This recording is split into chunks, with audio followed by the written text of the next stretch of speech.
ہم کریں گے ہر مظلوم کی حمایت۔ बिस्मिल्लाहिर्रहमानिर्रहीम। अस्सलाम वालेकुम। मैं हूं हुरैन फातिमा और आप देख रहे हैं हिमायती न्यूज HD चैनल। नजर डालते हैं आज की अहम खबरों पर। कराची बेंस कॉलोनी में 3 मंजिला इमारत जमीन बोस, एक बच्ची जाम भाग, खातून मौजूदाना तौर पर जिंदा बच गई। कराची के इलाके बेंस कॉलोनी रोड नंबर 8 ओड बस्ती में अफसोसनाक वाकया पेश आया, जहां एक 3 मंजिला रिहायशी इमारत अचानक मनहदम हो गई। वाकया सुखन थाने की हदूद में पेश आया। आईनी शाहिदीन के मुताबिक इमारत का अगला हिस्सा इंतहाई खस्ता हाल था और वाकये से कबल बिल्डिंग हिलने के बायस कुछ मकीन घर से बाहर निकलने में कामयाब हो गए, जिससे बड़े जान नुकसान से बचाव मुमकिन हुआ।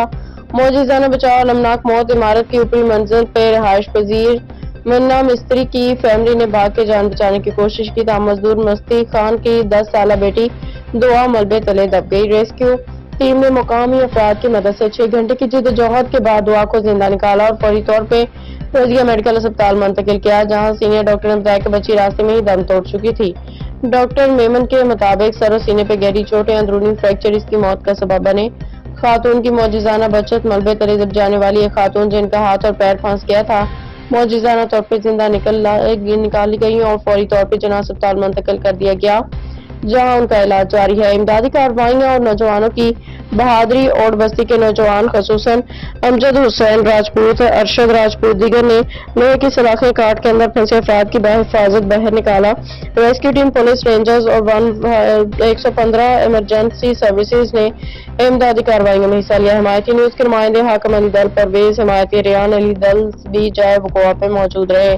बिल्डिंग कंट्रोल कवानीन की खिलाफ वर्जी। इब्तदाई तहकीक से ये बात सामने आई है कि इमारत गैर कानूनी तौर पर तामीर की गई थी या Sindh building control authority SBCA के कवानीन की सरीहन खिलाफ वर्जी की गई। सिंध बिल्डिंग कंट्रोल ऑर्डिनेंस 1979 के मुताबिक किसी भी 3 मंजिला या ज्यादा मंजिला इमारत की तामीर से कबल नक्शा मंजूरी, तामीराती मेयार की पासदारी मुआयना लाजमी है। इलाका मुकीनों के मुताबिक कोट बस्ती में कई ऐसी इमारतें मौजूद हैं जो बगैर किसी मंजूरी के तामीर की गई हैं, जो कि आइंदा बड़े हादिसात का सबब बन सकती हैं। हुकूमती इदारों से मुतालबा। इलाका मकीनों और मुतासरा खानदानों ने मुतालबा किया कि बिल्डिंग कंट्रोल अथॉरिटी इस वाक़े का संजीदगी से नोटिस ले, जिम्मेदारों के खिलाफ कानूनी कार्रवाई की जाए। मुस्तकबिल में इस तरह के वाक़यात से बचने के लिए कच्ची आबादियों में इमारतों की बाकायदा जांच की जाए। तहकीकात जारी। पुलिस, बिल्डिंग कंट्रोल अथॉरिटी और दीगर मुतल्लिका इदारे वाक़े की तहकीकात में मसरूफ हैं, जबकि दुआ की मैयत को कानूनी कार्रवाई मुकम्मल होने के बाद पुरसा के हवाले कर दिया गया है। जी अस्सलाम वालेकुम। वालेकुम सलाम। क्या नाम है आपका? मेरा नाम मस्ती खान। तो ये वाक़या किस टाइम पेश आया था? ये इस वाक़े का मुझे पता नहीं, मैं भाड़े पे काम करता हूँ, मैं भाड़े पे गया हुआ था। अच्छा। 6 बजे या 6:30 बजे में आया तो ये बिल्डिंग पूरी गिरी हुई थी।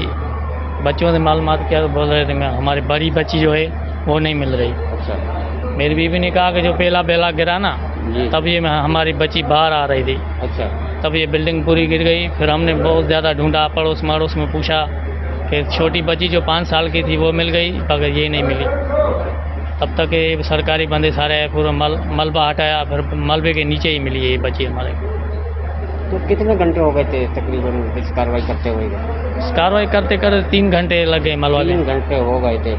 तो और कोई नुकसान क्या उसकी कोई चीज़ हुई है, उसकी कोई तस्वीर हुई है? सिर्फ ये है कि बच्ची एक की बच्ची है, बाकी जो दूसरे फ्लोर पे थे उनके बच्चों को चोटें बोटें लगी हैं। और आपकी वाइफ खैरियत से? हाँ, वो खैरियत से। मैंने सुना उसको भी चोटें लगी थी? नहीं, मेरी वाइफ को नहीं है, दूसरी मंजिल पे जो दूसरे किराएदार हैं उनको चोटें लगी थी। तो आप पे कोई बिल्डिंग से पहले कोई ऐसा खतरा था या कोई टूट का निशान था या नहीं? नहीं, हमने कभी नहीं। किराए पे रहते हो? हाँ, किराए। क्या नाम है किराएदार? मालिक मकान का नाम मुझे पता नहीं। अच्छा। मैं अभी आया था इस बिल्डिंग में। हुई है और 10 साल बच्ची तो हलाक हो गई है, तो वहाँ से लाया गया था मेमन हॉस्पिटल में। हमारे साथ डॉक्टर मेमन साहब मौजूद है, ज़्यादा राय उससे लेते तो उसका क्या कहना है? जी अस्सलाम वालेकुम। वालेकुम सलाम। सर, इसकी तहकीक की तो क्या? पेशेंट जिस टाइम में मेरे पास आई थी तो उन्होंने इन्फॉर्मेशन ये दी थी कि 6:30 बजे बिल्डिंग गिरी है, और मेरे पास तकरीबन वो आए हैं तो 9 साढ़े 9 बजे के करीब यहाँ पर लेकर आए। 1.5 घंटा निकालने में लग गया। हाँ, 2 घंटे लग गए थे उनको। तो उसके बाद जब मेरे पास आए तो बच्ची एक्सपायर थी। हेड इंजरी हुई थी उसको, सर में चोटें ज़्यादा थी उसको, और मलबे के तले दबी हुई थी, इसी वजह से उसके सांस रुकने की वजह से उसकी डेथ हो गई। जी बहुत शुक्रिया। अब तक के लिए इतना ही। मजीद खबरों और अपडेट्स के लिए देखते रहें हिमायती न्यूज HD चैनल।